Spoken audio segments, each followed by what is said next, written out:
Hey, Pastor Andrew here. Thank you for joining us on this journey through the Gospel of Mark. Here we are in chapter number 3 of our devotional series in the Gospel of Mark. And today we want to pull from chapter 3, verses 1 through 6. This is such a good passage. I hope that you are inspired and challenged by it like I have been.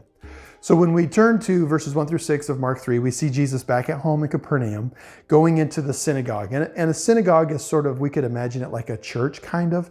It's the gathering place of the Jews. And as far as we understand from the intertestamental period, that is from about the 400 BCs into the first century, it's probably where the synagogues really began to rise. It's where the Pharisees came from, and the Sadducees and the Essenes, and where we get the Dead Sea Scrolls, the Essenes and Qumran, and these different groups begin to really organize and get their start during the intertestamental period.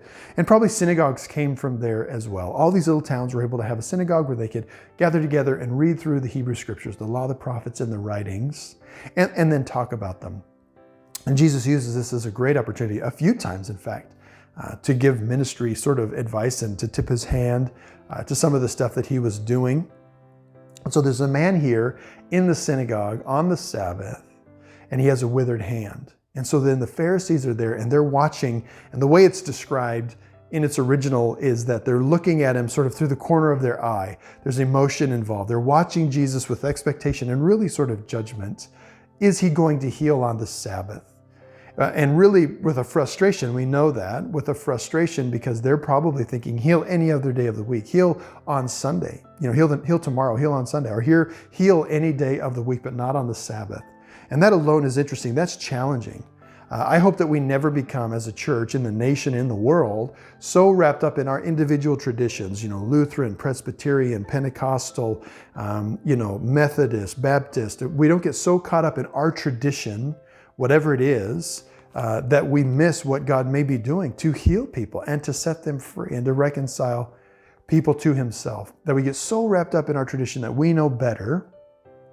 How dare you do something that I don't understand or I don't agree with, God? You see what I'm saying?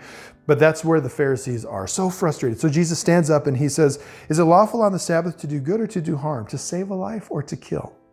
Man, what a powerful question Jesus asks, because the Pharisees, they read what was called the Mishnah, which is the interpretation of the Jewish law, sort of commentaries expanding and explaining the Jewish law. And their understanding is unless it's an emergency, unless it's saving a life, really you're not supposed to do anything like that on the Sabbath. So Jesus asks this provocative question, and he tells the guy with the withered hand to stretch out his hand, and he heals him on the Sabbath. And then we read the Pharisees went out in verse number 6. The Pharisees went out and immediately held counsel with the Herodians against him to destroy him. Now, what a powerful passage for so many reasons. I hope that we don't ever get so caught up in our religious ideas and we understand how it's supposed to work that this is a perfect example of you can't see the forest for the trees. I mean, Jesus is there to heal and set this guy free, and they don't even see that. They're blinded to that. They're so worried about rules and laws and traditions, and this is how God works, and so you're violating what God said. Really, though, this guy's finding freedom and wholeness and health in Jesus. Man, I pray that we would never get to that point where we can't even see it. And this will become important later, because in the end of chapter 3 is the great question about blasphemy against the Holy Spirit is the unpardonable sin. And we'll talk about that in an upcoming devotional video. But their hardness of heart, their blindness here is sort of an indicator of what Jesus is also talking about in that particular context at the end of Mark chapter 3 as well. But before we wrap up this video, we see that the Pharisees go to the Herodians. Now, the Herodians are the supporters of King Herod and his dynasty, the people who were leading that area. And it also represents Roman imperialism, like the fact that Rome was in charge. Because whenever Rome took over a city, they would set kings up in different places.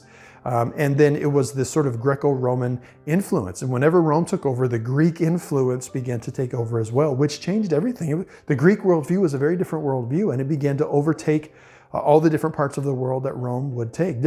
A whole different view of sexuality, a whole different view of worship and how the gods related to the people, and a whole different view of how of how life was supposed to be lived, and really a cosmopolitan, independent, you decide what's right for yourself and wrong for yourself. And in the majority of the areas, of course, different pockets were, I'm sure, different, but it's cosmopolitanism, this sort of, you do you, it's moral relativism is this concept of Greek influence and cosmopolitan culture, versus the Pharisees on the far other side, where the Jewish scriptures are it, and God, there is one God, and this is how he relates to man, is the Mosaic law and the 10 Commandments we're supposed to keep, and the Jews are God's chosen people, and all this kind of stuff. They don't work together very well.